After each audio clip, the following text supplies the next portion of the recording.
Halo teman, selamat jumpa lagi dengan Ersu Channel, dan Ersu Channel masih berada di Kupang, di Kota Kasih, Kota Karang. Dan dimanapun Ersu Channel berada, tentu salah satu prioritas utama adalah membuat konten untuk teman semuanya. Dan konten Ersu Channel kali ini masih juga tentang aktivitas orang rote yang mencari nafkah di Kota Karang, di Kota Kasih, di Kota Kupang tentunya. Dan saat ini saya berada di rumah atau gubuk dari salah seorang rote ya, yang ada di Kupang untuk mencari nafkah tentunya. Dan nafkah yang dicari adalah dengan menyadap lontar, kemudian menjualnya, dan tentu menghasilkan uang, mendatangkan uang untuk kebutuhan keluarganya, untuk menyekolahkan anak-anak, untuk membiayai kuliah dari anak-anak. Ya, ini gubuknya. Saya akan bertamu ke rumah dari Bapak Martinus Tungga dan istri Ibu Yuliana Tungga Henuk. Kita akan mengikuti aktivitas sadap lontar atau kegiatan menyadap lontar atau iris tuak daripada Bapak Tinus Tungga. Nah, ini Bapak Tinus sedang mempersiapkan peralatan untuk menyadap lontar. Selamat siang Bapak Tinu. Selamat siang Pak. Mama Uli. Ya. Ini ada asa pisau untuk mau iris tuak ini kok? Iya, iya. Oke, ini jadi teman, memang budaya atau kegiatan iris tuak akhir-akhir ini di Rote pun berkurang drastis. Anak-anak muda tidak melanjutkan lagi, dan yang tersisa hanyalah orang-orang tua. Ini Bapak Tinus. Iya, ini sedang mengasah atau menajamkan pisau untuk dipakai untuk menyadap pohon lontar. Ini tahapan, salah satu tahapan yang harus dilakukan oleh seorang penyadap lontar. Menyiapkan pisau. Ada berapa pisau nih Bapak Tino? Tiga ya? Iya. Tiga, masing-masing dia punya fungsi kok. Ya. Dua untuk pakai iris, satu untuk potong yang keras-keras. Oh iya. Yang itu. ini yang potong keras, bebas. Iya, itu ada 3 pisau. Iya, 3 pisau sedang dipersiapkan, ditajamkan. Ini pakai biasa batu asa, kalau orang tua bilang batu nase. Ya. Kemudian biasa kayu yang dipakai itu adalah pohon deras ya, batang dari pohon deras yang dipakai. Nah, ini sedang ditajamkan. Kiranya dengan konten ini kita yang anak-anak muda atau orang muda mengetahui bahwa untuk menjadi seorang penyadap lontar yang dilakoni oleh orang tua kita, tahapan-tahapannya seperti ini. Ini penajaman pisau supaya ketika dipakai tajam ya. 3 pisau memang. Ini 3 pisau Bapak Tinu mempersiapkan. Nah, setelah ditajamkan ya, itu disimpan dulu batu asanya, batu nasenya. Dengan kalau orang rote terutama Dengka bilang ini seselit ya, seselit. Seselit. Nah, oke.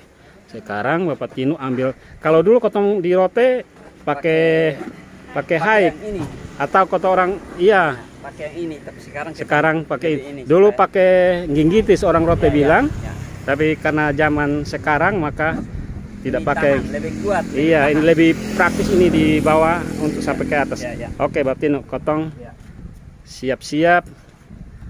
Itu untuk apa Bapak Tino? Isi Ini air kok. untuk cuci di atasnya. Oh, cuci di haik-haik dong. Oke, jadi itu untuk tampung gula. Ya. Airnya sudah ada di dalam kok Bapak Tino. Ada air di dalam itu. Kalau dulu dan dulu namanya boboi. Boboi itu dari boboi, kota orang Dengka bilang boboi, tidak ada K-nya. Kalau etnis lain, bukan etnis lain, Nusa lain ada K-nya di belakang. Orang Dengka halus boboi. Nah, ini Bapak Tin sedang mengisi air di wadah. Ya, kalau dulu namanya boboi itu untuk membersihkan haik. Nah, ini satu peralatan lagi nih, ini untuk kayu piku. GP juga pakai pikul. Kayu GP juga pakai piku. Kalau kota orang rote, terutama Dengka, atau menyebutnya aabit ya. Ya. Aabit itu aabit, kayu GP-nya. Ya, Bapak Tinus, saya akan ikuti Bapak Tinus sampai kita iris tuak. Ya. Oke, ini kita pergi Ya. mengikuti Bapak Tinus Tungga. Kita mau sadap lontar.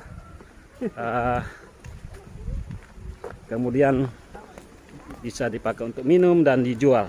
Ya.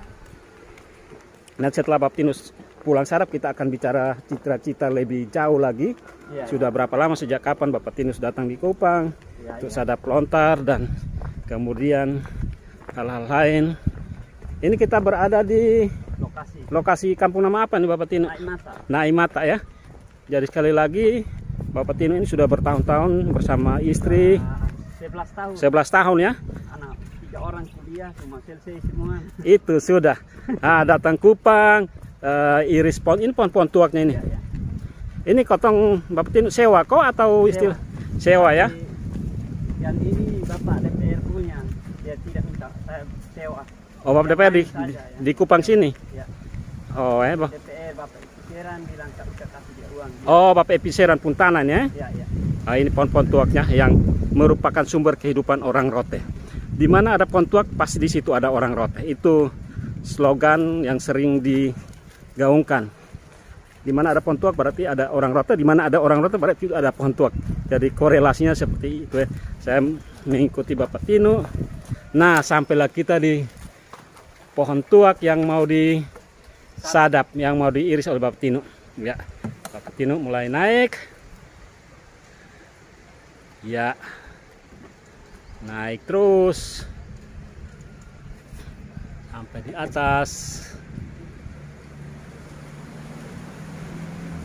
Inilah keseharian dari Bapak Tino dan istri tercinta Mama Yuliana Tungga Henuk. Sudah 11 tahun nih datang di Kupang untuk sadap lontar, kemudian hasilnya dijual dan menyekolahkan anak-anak, menguliahkan anak-anak.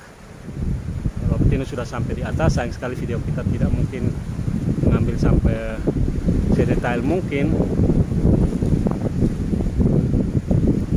tetapi kiranya tahapan-tahapan atau melalui video ini kita orang Rote, anak-anak sekarang jadi tahu bahwa orang tua kita dulu kesehariannya adalah seperti ini, menyadap lontar, selain pekerjaan-pekerjaan lain. Nah, lihat Bapak Tino sudah mulai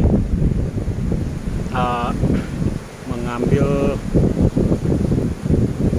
nira atau tuak manta ya. Sekarang wadahnya serba kekinian, jadi pakai plastik, pakai jergen ya. Kalau dulu pakai hike, tetapi sekarang pakai jergen. Selain praktis, tahan lama, tidak rusak, walaupun rasa airnya, rasa niranya tidak sama ketika memakai hike ya. Tetapi itulah ya, Bapak Tino sudah ambil satu jergen dan air niranya sudah dituangkan ke dalam wadah yang tadi sudah disadap mayangnya supaya nanti menetes lagi. Mesti setelah diambil disadap lagi supaya muncul mata baru dan menetes lagi. Ya, Bapak Tino masih berada di atas pohon. Ya. Oke, nanti kita akan teruskan lagi setelah Bapak Tino selesai menyadap dan turun. Tapi paling tidak itulah tahapannya. Sampai di atas buka kapisak. Tapi memang sekarang tidak pakai kapisak lagi ya.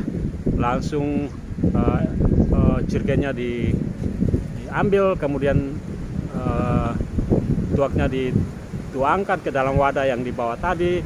Jergennya dibersihkan dengan air supaya nira yang nanti menetes lagi tidak asam seperti itu. Ya, kita tunggu Bapak Tino turun untuk kita lanjutkan perjalanan bersama Bapak Tino Tunggal lagi. Teman, Bapak Tino Tunggal sudah selesai menyadap lontar, ya, sudah turun. Ya, tidak terlalu lama memang, hanya beberapa. Ya, itulah khas orang Rote. Biasa iris lontar itu ada koa ya, atau kota orang Rote bilang koa atau eki ya, sebagai penyemangat begitu. Ya, Bapak Tino sudah turun.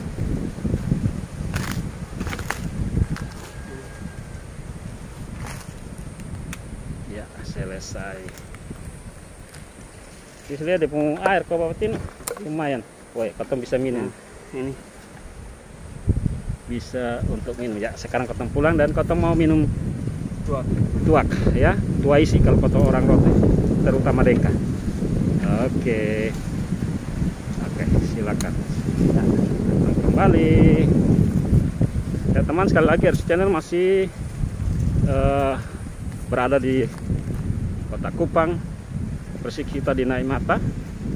Dan konten saya kali ini adalah masih juga dalam serial merekam aktivitas saudara rote yang ada di Kupang mencari nafkah. Jadi memang Kupang itu adalah tempat untuk berbagai etnis dari berbagai wilayah datang untuk mengadu nasib mencari nafkah dengan berbagai pekerjaan tentunya. Salah satunya khusus untuk potong yang orang rote, Kupang menjadi tempat untuk mencari nafkah dengan salah satu pekerjaannya adalah menyadap lontar atau iris tuak. Karena iris tuak itu adalah khasnya kita orang rote, dan banyak sekali pohon tuak yang ada di Kupang sehingga menjadi lahan untuk kita bisa mencari uang dengan menyadap lontar. Kemudian tuaknya dijual, baik jual langsung ataupun dibuat minuman khas moke sandal lama dari gubuknya Bapak Tino dengan rumpun pohon tuak yang disadap. Kita sudah sampai rumah nih.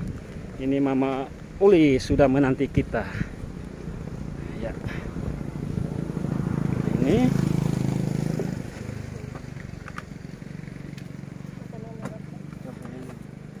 ya pohon tuaknya mau di pohon tuaknya disaring untuk kita mau minum ini. Ya. Saringannya bening sekali tuaknya. Ya, ada sedikit kotoran jadi harus disaring dulu supaya ketika kita minum aman, tidak ada kotoran. Ya, jadi satu pohon saja dia hampir dua ceret ini. Ini dua ceret. Ini baru berapa jam? Kalau tidak, iya, kalau sampai sore itu 10 liter biasa. 10 liter biasa ya. penuh ini 10 liter. Ya, oke. Nanti Koto akan minum sambil Kotong bincang-bincang dengan Bapak Tino dan Mama Uli. Oke, ikuti terus Ersu Channel. Baik teman, saya masih di gubuknya Bapak Tino dan Mama Uli di Naimata ya. Tadi Kotong untuk perjalanan Bapak Tino iris buat sadap lontar. Sekarang Kotong sampai di rumah nih, ambil minum buat. Kita akan cerita-cerita nih. Ini sekali agak-agak kelihatan. Saya minum dulu. Ada yang mau minum juga kok, datang di gubuknya Bapak Tino tadi. Bapak Martin di Naimata ya.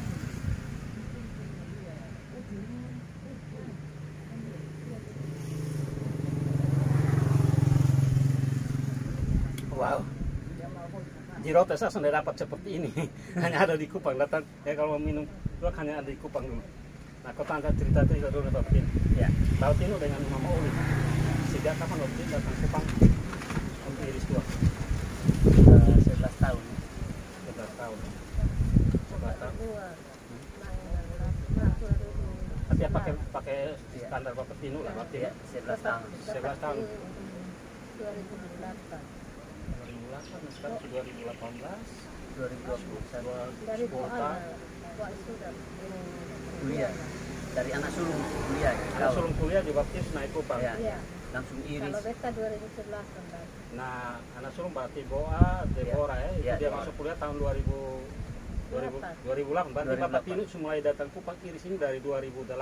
2008 sekarang berarti 13 tahun. 13 tahun teman Bapak Tino datang iris tuak di Kupang. Setiap tahunnya 5 bulan saya iris. Mulai bulan berapa datang di Kupang?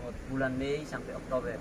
Nah, Bapak Tino, dia pun ceritakan mana kok Bapak Tino memikirkan untuk datang iris tuak di Kupang untuk cari uang. Ya, ketika anak-anak kuliah, kalau kita petani sawah di Rote, kita tunggu 4 bulan baru bisa dapat hasil padi dan jual. Sedangkan anak-anak kuliah itu dia butuh uang kadang tiap bulan. Iya. Jadi susah untuk menemukan uang, maka saya datang di Kupang, saya iris tuak, kan saya pikir tuak ini dia paling lambat 1 minggu sudah punya hasil dan setiap hari itu ada uang masuk kan setiap turun dari atas pohon dia sudah jadi uang, orang sudah akan beli. Selama 5 bulan saya iris, saya bisa pakai itu uang untuk anak-anak kuliah selama 1 tahun. Jadi mulai karena sulung Boa datang Ya. kuliah di Kupang. kesehatan di Kupang 2008 juga mulai Bapak Tino Iya, datang. iya. Pertama kali dapat pikir cara istilah mencari doa ini cara mana Bapak Tino cerita Awalnya saya dagang beras kasih masuk di Pulau Indah di Kupang, di Kupang. Citra Indah. Pulau Oh, Indah, Pulau Pulau Indah. Indah yang Oesapa. Iya, oh iya iya. Jadi saya jalan-jalan ketika sampai di naik mata sini saya lihat orang di sini iris, tapi semuanya iris larut. Iya. Lalu saya berpikir apa salahnya kalau saya iris yang paling manis lagi, maka pasti saya lebih dapat uang. Oh, jadi pikir pertama kali itu ketika Iya. antar Antar beras Kupang. di Kupang. Lewat Pulau Indah. sini juga lihat orang Ya, iris orang tua. iris di sini, tapi dong buat larut. Artinya saya iris awalnya hanya buat buah manis dan saya jual sendiri. Jadi ketika satu hari saya iris 3 kali, jual pagi, siang dengan sore. Iya. Jadi dalam satu hari saya pungut uang selama 3 kali. 3 kali. Setelah Pagi, siang, sore. Masih tuak manis dulu. Ya, Bapak? tuak manis. Iya, iya. Itu saya hanya buat tuak manis saja. Jadi saya lihat hasilnya bagus dari tahun ke tahun sampai akhirnya saya berpikir saya buat laru lagi. Jadi saya Tambah dia tambah produk lain iya. jenis lain. Jadi saya tambah dengan laru maka penghasilan lebih meningkat. Sampai anak saya yang pertama selesai, yang kedua kuliah, yang Yang ketiga kedua masuk kuliah di Kupang Iya, juga. di Bali. Di Bali, Nase Manase. Manase. Jadi Iya, di teman Bali. anaknya Bapak Tinsu ada 3. Yang pertama Deborah Tungga. Iya. Kedua Manase, Tungga, ketiga. Aranci Deviana Tunggal. Nah, saya ini dengan Bapak Tinsu kita kawan SD satu angkatan Iya. dari SD Temas. Jadi Bapak Tinsu ini asal dari Temas, sama-sama kita dari Temas. Jadi cerita. Kemudian Boa selesai baru Nase datang ke bersamaan. Tapi Nase datang langsung ke kuliah di Bali. Iya, langsung di Bali. Kuliah di Bali. Bapak Tino artinya ketika Nase mau pergi kuliah di Bali Bapak Tino yakin bahwa bisa membiayai dua-duanya. Saya lebih yakin karena saya pikir bahwa saya mencari selama 5 tahun untuk iris tua, dia mampu membayar biaya anak-anak selama 1 tahun. Iya. Dan rata-rata saya perhitungkan bahwa dalam 1 tahun saya memiliki penghasilan 60 juta. Artinya Bapak Tino sudah dari pengalaman dari membiayai Boa dari iris tuak dan tercukupi. Ya, Bapak Tino yakin bahwa walaupun Nase tambah, Iya. Nase tambah dan kuliah di Bali tetapi tetap ada, bisa. Karena penghasilan dari iris tuak ini sudah bisa dihitung ya, ya. sudah bisa dihitung. Kalau Selama- tambah jumlah pontok berarti pemasukan juga tambah Iya. juga setiap tambah 1 pohon begitu ya Iya, Bapak iya. Tino ya. Iya, kemudian Jadi- Nase mulai kuliah Nase berapa? setelah selesai dia Nase mulai kuliah tahun berapa Mak Uli? 2012. 2012 ya. Nase di Bali. Ya. Waktu itu Boa hampir habis kok. Dia habis 12. Boa habis, begitu habis Ya. Nase Manase masuk. masuk. Masuk kuliah di Bali. Iya. Ya. Jadi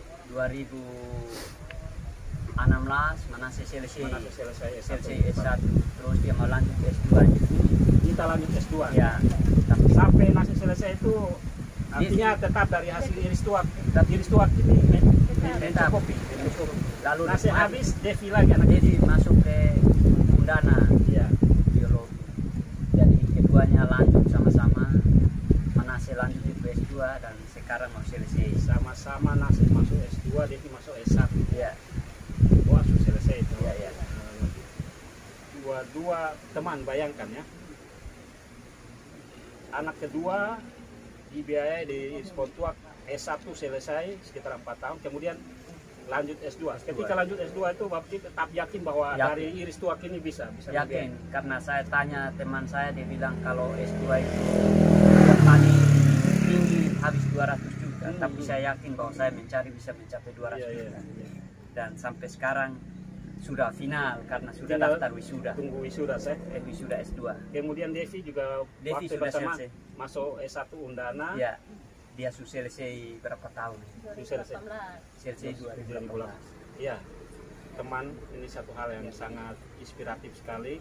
Jangan anggap remeh dengan iris tuak ya, karena iris tuak seperti yang Bapak Tino lakukan dan mau lakukan bisa membiayai 3 orang anak sampai sarjana S1 dan satunya mau wisuda magister S2 hanya dari iris tuak saya. Ya, berarti Itulah, apa yang dilakukan oleh Bapak Tino? memang saya petani sawah, tapi menurut saya hasil sawah itu Tidak merupakan tambahan saja Hmm. karena ada urusan keluarga, kebutuhan lain. Tapi fungsi pertama saya iris tuak, saya punya tujuan itu menyelesaikan studi anak-anak di perguruan tinggi. Dan itu terbukti. Itu terbukti dan semua selesai Sudah lolos, selesai. tidak ada kendala. Mak Uli datang tahun 2011. 2011. Saya jadi 3 tahun kemudian baru Mak Uli, Iya. Mak Uli susul ke Kupang ya. Berarti sebelum Mak Uli datang Bapak ini jual Ya, sendiri ya. saya jual sendiri dan saya berpikir bahwa kalau mama di Rote dia kerja apa juga biar saya cipta kerja untuk kami dua-dua kerja, jadi sama-sama punya penghasilan. Iya. Jadi kalau saya mau hitung mama 1 bulan dia penghasilan itu 3 juta itu ada. Artinya Mak membantu Iya, jual, membantu. jaga jual Iya. Bapak iris ya. Tapi tiap hari dia menghasilkan 100.000 Hmm. dan dia keluar jual itu pasti Oh, dapat Mak 100. Uli Jual keluarnya itu jual kemana juga ya, ya. satu hari itu 100.000. Mulai masih tinggal di sini, Ya, Mak Uli jual pulang baru keluar. jaga yang di rumah. Tapi dia keluar itu 100.000. Jadi dalam 1 bulan dia penghasilan 3 juta. Itu. Itu hasil tambahan untuk saya. Iya, selain yang Bapak Tinu punya, artinya hasil utamanya Mak Uli jual keluar saya 1 bulan 3 juta. Ya, Kemudian Devi masuk itu juga karena di Undana lagi sudah tidak ya. artinya Bapak Dapat bantuan, jadi kita hanya kasih uang sabun, saya berupa uang sabun. Iya teman, dari iris tua 3 anak bisa kuliah sama-sama selesai S1, satunya S2 siap wisuda. Ya. Bapak Tinu kemudian berapa bulan saya Bapak Tinu di Mak Uli di Rote, 7 bulan karena kita 5 bulan di Kupang. mulai datang Kupang Bulan Mei. Mei ya, bulan kemudian Habis Oktober kita pulang. Oktober ke Mei-nya itu yang ada Ya, di Rote. Ada di Rote kerja sawah. Kerja sawah juga tetap Ya, tetap di Rote. kerja sawah tetap. Jadi kita Jadi membagi waktu untuk waktu iris tuak maupun iris tuaknya di Ya. Kupang, kerja sawahnya di Rote. di Rote. Jadi supaya kita tidak beli makan. Iya iya. Nah itu Dapat pekerjaan terbaik. utama kita orang Rote, Jangan kerja lupa. sawah dan iris tuak. Rumah di Rote, Mama jaga. ya mama yang jaga, mama yang jaga. Ya. Mama jaga. Nah Bapak Tinu kan potong orang Rote ini selalu kan ada acara-acara kebersamaan, kekeluargaan, Iya, misalnya itu dan lain-lain. Walaupun Bapak Tinu tidak mau Uli di sini, tapi ketika Saya- ada acara di Ya, Rote tetap ketika ada acara undangan masuk di rumah saya, ada saudara saya yang nama Agus Tunggal. Iya. Saya sudah siapkan memang saya tuang di sana untuk untuk saya cek buku saya di sini kan ini merupakan arisan. iya betul. Jadi di sini termuat berapa ratus ribu, berarti saya bel ke saudara saya Pi, dan isi buku sekian ratus ribu juga. Uangnya saya Bapak Tinu kirim dari kirim. sini. Jadi kebersamaan itu Tidak tetap ada. tetap dijalani ya Iya. sebagai satu ya apa ya mau dibilang kewajiban itu sudah Itu menjadi merupakan arisan arisan. keluarga. Jadi Arisan. saya nama tidak bisa dihapus dari tidak bisa keluarga kosong, juga. ya, karena keluarga tenang. Jadi Ya, apa penting memang. ketika anak-anak tiga sudah selesai yang master magister tinggal wisuda ini, Ya. bagaimana perasaan Bapak Tim dan Mama Uli bahwa ternyata dengan berjerilah pulang pergi Kupang Rote, iris tuak Ya. bisa membiayai ketiga anak sampai wisuda. Perasaan Bapak Ya, ya. Tinu dan Mama Uli setelah anak-anak sukses dari hasil iris pohon tuak ini. Setelah bulan Agustus ini saya pikir-pikir bahwa saatnya anak-anak saya keluar semua dari dunia pendidikan dan berkarya sendiri. Saya sepertinya merasa bangga Ya. karena saya tidak sangka-sangka bahwa pekerjaan saya yang sederhana Ya. dan saya tidak pernah menyimpan barang yang mahal untuk memikirkan masa depan anak-anak, tapi dengan usaha keringat saya mereka bisa selesai.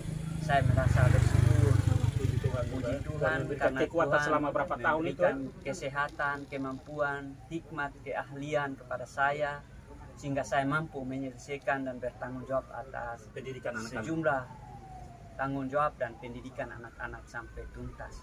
Saya yakin bahwa masa depan anak-anak sudah ada di dalam tangan mereka karena mereka telah selesai. Entah hari kemudian saya seperti apa, Yang penting tugas orang tua untuk tugas dan tanggung jawab saya kepada anak-anak saya telah Ya, lakukan. selesaikan dan lakukan itu sebagai seorang ayah yang bertanggung jawab, mampu membiayai studi anak-anak sampai perguruan tinggi. Saya yakin bahwa mungkin dalam rencana saya tahun depan saya tidak akan bekerja keras seperti ini lagi karena anak-anak semuanya selesai. sudah selesai. Jadi mungkin tahun depan saya agak lebih bebas, saya kerja yang agak ringan-ringan tidak seperti yang sekarang saya bangun jam 1 malam, tetapi mungkin tahun depan saya bisa bangun jam 5 hampir siang.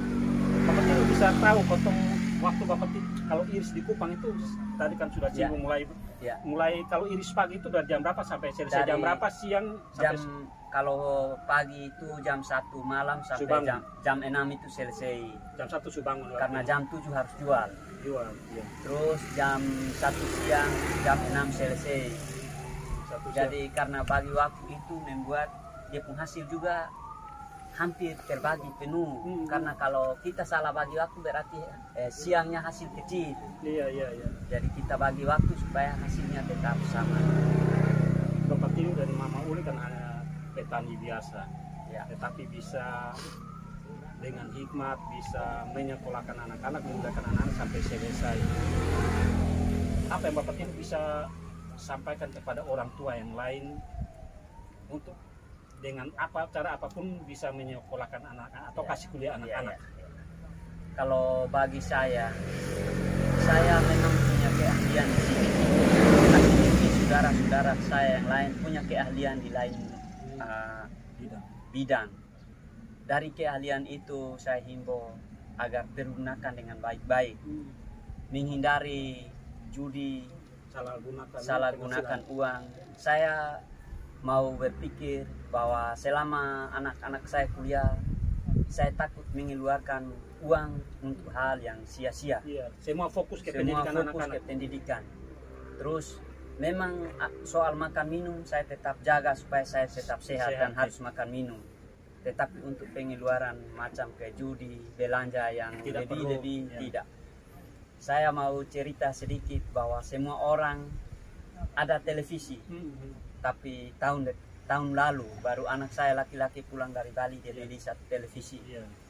Untuk motor saya mampu beli kasih anak-anak, tapi bagi saya sendiri saya tidak beli. Artinya itu untuk mereka menunjang mereka kuliah ya, menunjang mereka. Karena apa? Karena saya menjaga kesehatan saya takut kalau saya lecet berarti anak-anak itu terhambat kuliah.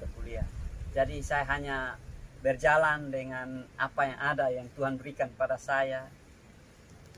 Biar kemana-mana saya ojek, saya tidak masalah karena saya pikir dalam 1 bulan paling ojek 2 kali habis 50.000 daripada beli motor harganya belasan juta, saya lecet, saya tidak bisa mencari. Mama Uli kan bendahara dalam rumah tangga, bagaimana mengatur ini penghasilan Bapak Tino untuk ini anak-anak 3 yang memang rata-rata duanya kuliah bersamaan. Pertama dan kedua bersamaan, selesai pertama baru kedua masuk lagi. Karena mengatur kalau Bapak Tino tidak cukup hati-hati untuk mengeluarkan atau belanja-belanja Mama Uli, karena kan anak-anak pasti yang di Bali minta, yang di Kupang minta. Mama Uli sebagai ibu rumah tangga yang mengatur karena Mama Uli bisa atur uang dan penghasilan. Uang kita ada simpan, kalau siapa yang minta ada catat. Catat. Hari ini dia minta berapa ribu. Berapa.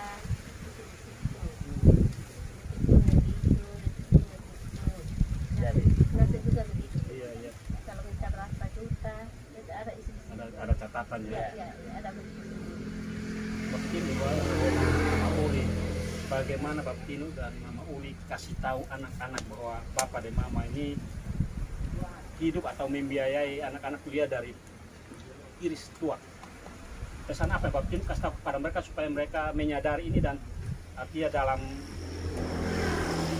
kuliah mereka bisa tahu bahwa orang tua mereka seperti ini. Selama anak-anak kuliah, saya tidak pernah menceritakan kesulitan saya karena saya takut mereka terganggu.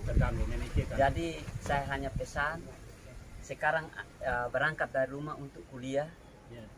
Kuliah saja. Kebutuhan apa saja yang kamu perlu, nyatakan itu dan saya akan bertanggung jawab. Jangan bergantung kepada orang lain karena saya takut mereka terganggu. Jadi sepanjang kita bekerja keras susah payah, kita tidak pernah cerita dengan anak-anak ada kesulitan, tidak ada. Tapi biasanya mereka minta uang, kalau minta 100 saya kasih 110, kasih lebih sedikit. Karena saya juga pikir jangan sampai mereka minta yang pas-pas lalu tidak ada kebutuhan lain tidak tercukupi lalu mereka bisa keluar dari kuliah. Jadi selama dong kuliah tidak pernah meleset untuk dong meminta, karena mintanya hanya tempo 1 hari tapi itu kita sudah siap memang. Jadi uang itu selalu ada di dalam tangan kita, karena setiap hari kita penghasilan itu paling standar bawah 300.000 satu hari. Dan itu disimpan kalau disimpan. anak-anak minta langsung di ini. Nah kadang 1 bulan baru minta 1 kali, berarti itu sudah kita kumpul banyak. Jadi dia punya sisa-sisa itu kita 5 bulan di Kupang, dia sisa-sisanya 7 bulan kita pakai di Rote uang. Selama anak-anak kuliah ada satu saat memang mungkin karena bersamaan mereka minta uang, jadi memang agak sedikit kesulitan, tahu ada tapi pas-pas untuk kebutuhan mereka. Soalnya Bapak Tino selama ini selalu lebih, selalu lebih. Ketika mereka minta berapapun selalu ada. Selalu ada. Sudah. Jadi sempat bulan Mei baru-baru saya dari Rote, saya periksa, saya punya lemari.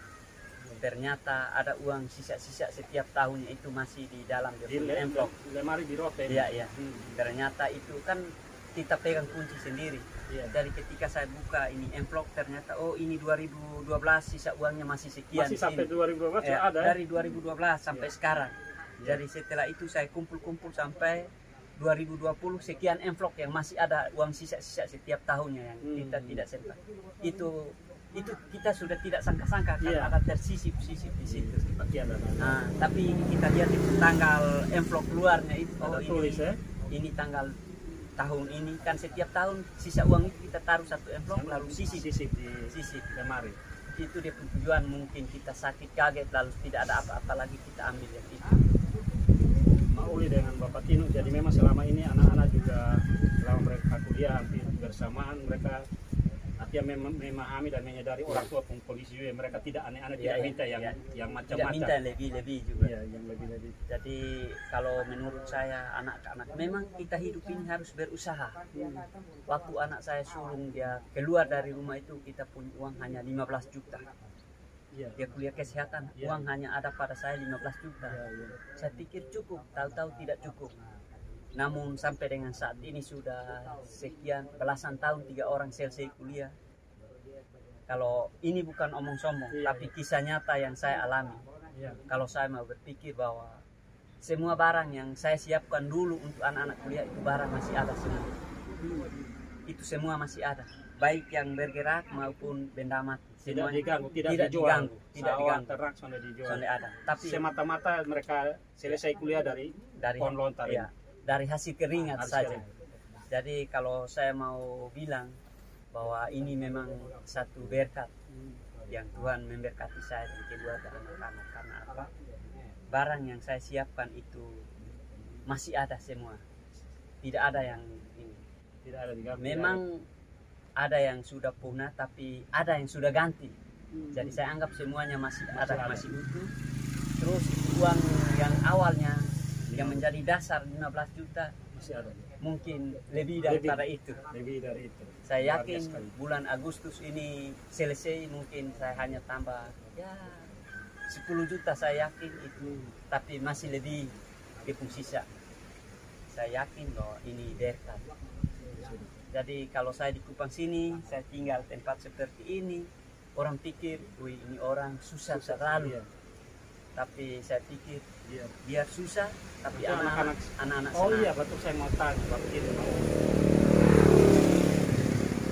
mau kan hanya tamat SD tapi punya pemikiran seperti apa sehingga visinya anak-anak harus sekolah setinggi itu.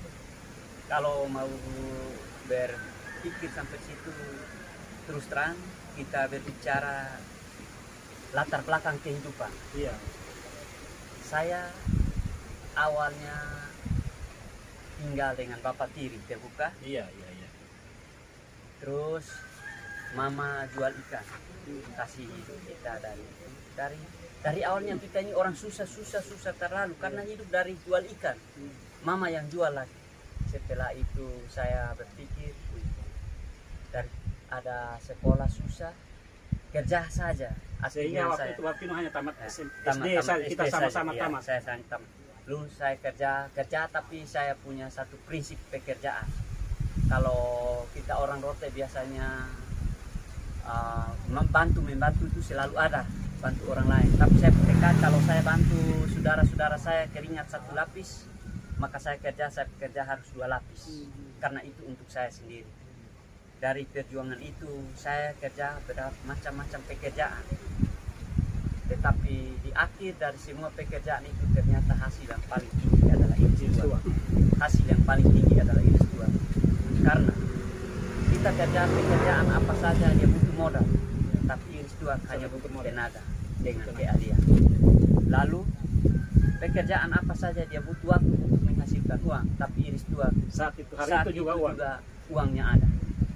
Itu penghasilan yang paling tinggi, dan dalam tempo 1 bulan dia bisa menghasilkan paling di bawah itu 10 juta. Iya, 10 juta 1 bulan. Bayangkan, itu paling di bawah. Teman, ini kesaksian dari Bapak Tino dan Mama Oli tentang penghasilan dari Iris Tua. Kalau dia mau meningkat berarti dia bisa 15 juta dalam 1 bulan. Luar biasa sekali. Memang ada kalanya hanya dapat 1-2 juta, tapi kalau pas dia musim meningkat berarti dia meningkat tinggi. Permintaan akan gula manis maupun laru selalu tidak ada yang tersisa. Tidak ada. Karena yang datang ambil di sini malah dia bawa kurang auto pick up, dia ambil 1 kali 400 liter, 450, 200. Pokoknya tergantung dari kita punya persiapan di sini. Yang posisi sekarang ini Bapak Tino 1 hari baik pagi maupun iris sorenya Bapak Tino bisa dapat berapa jerigen yang kalau sekarang dia kurang karena baru-baru dia 8 jerigen 20 liter. Iya, 1 hari. Jadi 160 liter 1 hari. Sekarang sisa hanya 60 liter. Dia kurang setengah. Tapi Ya. nanti pontuak dong ada Dia tumbuh ulang lagi. dia mayangnya ini lagi dan Ya. akan musim kedua. musim kedua lagi. Karena di sini harga yang paling manis ini, Iya, yang seperti ini. ya ini kalau kita mau bilang dia botol kecil yang 3 gelas dia 5.000. Botol besar yang sedang. yang kecil. Kalau yang besar itu 10.000. Yang kecil seperti ini ya, Ya. 5.000 ya. 5.000. Kalau yang seperti itu mau 10. gula manis penuh ini 5.000, teman. Yang ini 10.000. 10.000.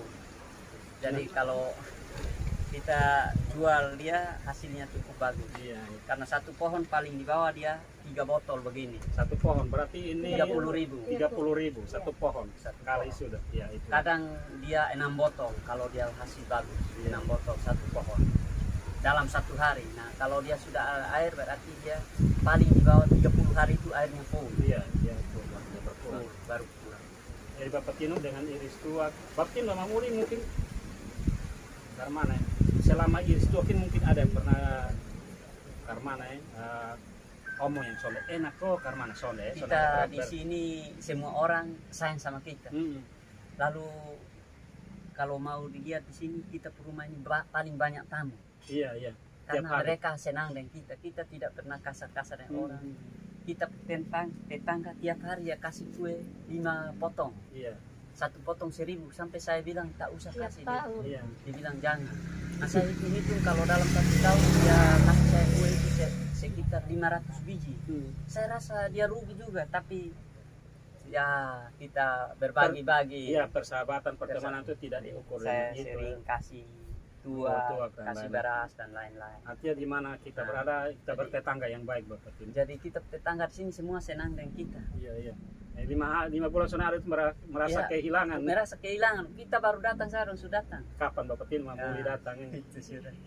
Anak-anak juga cukup memahami Bapak Tino Mama Uli punya ini. Belum datang hotel. Terus tanya-tanya kapan datang ini. Kapan datang? Jadi kalau anak-anak ini saya anggap dulu tadi kita singgung tentang penderitaan Iya. sejarah. Karena saya tinggal dengan mama, jadi saya hidup susah. Lalu saya berpikir kalau seperti ini terus maka anak-anak juga akan susah. Maka bagaimana caranya anak-anak ini senang? Iya, jangan susah lagi. Saya berpikir ke zaman dahulu siapa yang kuat dia berkuasa. Iya. Setelah habis itu zaman kedua siapa yang kaya dia berkuasa.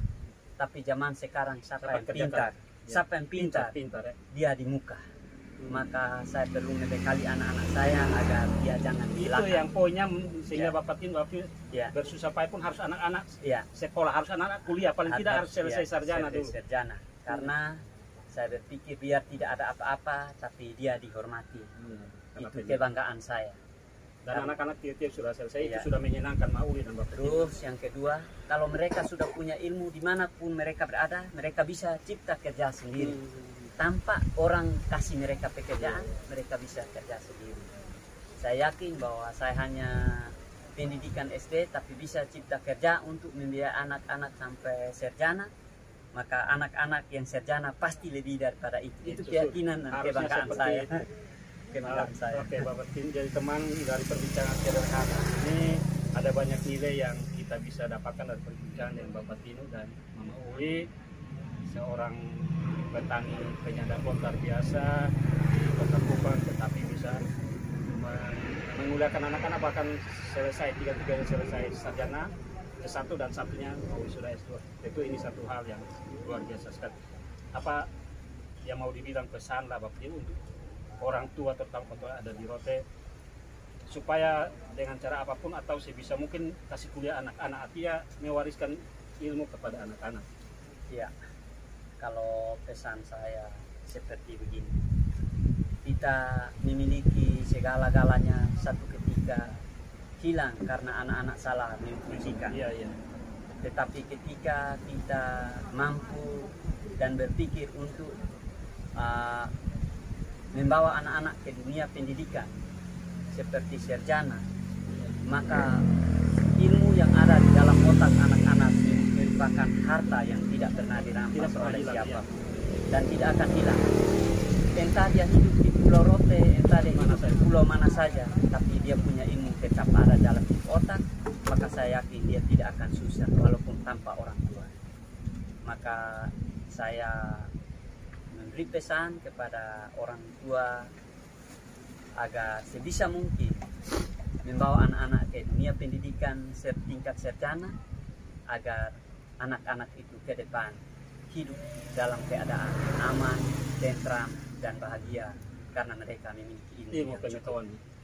Luar biasa sekali Bapak. Sebuah pesan sederhana dari seorang sederhana tetapi sangat bernilai sekali.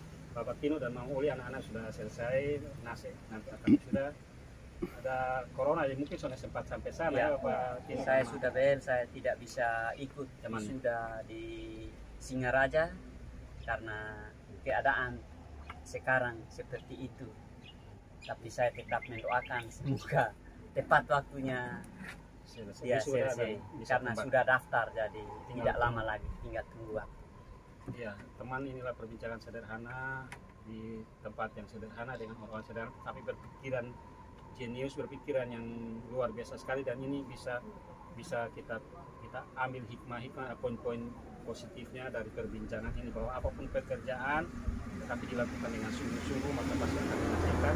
Dan seperti Bapak Tino dan Mang Uri, utamakanlah pendidikan anak-anak. Sekalipun orang tua harus jatuh bangun, harus kontan panting, tetapi hanya warisan pendidikan itulah yang membuat anak-anak Iya, iya. Tentu setelah ini karena anak sudah wisuda bukan berarti stok iris Bapak Tino tetapi mungkin dikurangi jumlahnya dan tidak seperti ini anak masih kuliah lagi. Ya, itu rencana saya seperti itu karena dari awal saya sudah merencanakan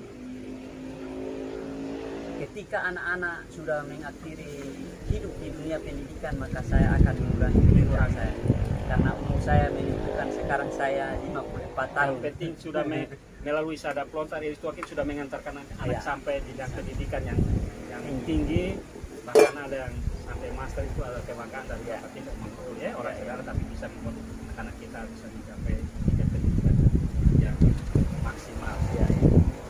Teman, inilah perbincangan saya dengan Bapak Tino Tungga, Mama Juliana Tungga Henuk di Gubuk Sederhana dari keluarga ini yang memang dipakai hanya untuk sementara ketika mereka berada di Kupang untuk bekerja menyadap lontar, tetapi rumah sesungguhnya ada di Rote di Desa Temas dan seperti yang diceritakan November, Oktober akhir sudah kembali ke Rote untuk mempersiapkan bekerja sawah dan lain-lain dan sekitar bulan Mei atau Juni baru datang ke Kupang lagi. Ya, kiranya perbincangan kita FSU Channel kali ini bisa ada hikmahnya, bisa ada nilai-nilainya bagi kita semua dan dukung terus FSU Channel dengan konten-kontennya. Kiranya FSU Channel bisa menghadirkan konten yang seperti tagline-nya inspiratif dan informatif untuk kita semua. Sampai jumpa dan Tuhan memberkati kita semua.